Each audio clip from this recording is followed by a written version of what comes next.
یزید بن حیان تیمی کہتے ہیں، میں حسین بن صبرہ اور عمر بن مسلم سیدنا زید بن ارقم رضی اللہ عنہ کے پاس گئے۔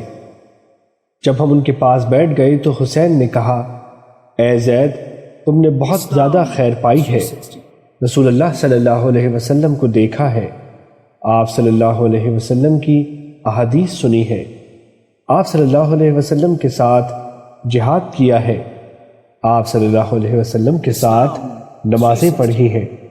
زید، بس تم نے بہت زیادہ خیر پائی ہے۔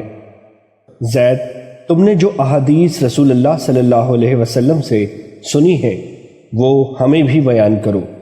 انہوں نے کہا، اے بھتیجے، میری عمر بڑی ہو گئی ہے، آپ صلی اللہ علیہ وسلم کی صحبت کو بھی کافی عرصہ گزر چکا ہے، اور رسول اللہ صلی اللہ علیہ وسلم کی جو احادیث یاد کی تھی ان میں سے بعضوں کو بھول بھی گیا ہوں، اس لیے میں تم کو جو کچھ بیان کر دوں اس کو قبول کر لو، اور جو نہ کر سکوں اس کی مجھے تکلیف نہ دو۔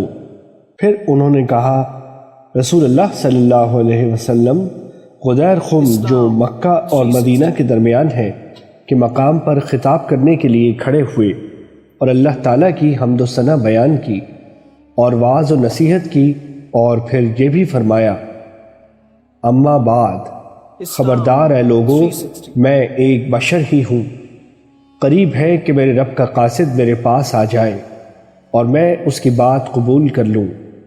بات یہ ہے کہ میں تم میں دو بیش قیمت اور نفیس چیزیں چھوڑ کر جا رہا ہوں، ان میں سے ایک اللہ تعالیٰ کی کتاب ہے، اس میں ہدایت اور نور ہے، بس اللہ تعالیٰ کی کتاب کو پکڑ لو اور اس کے ساتھ چمٹ جاؤ۔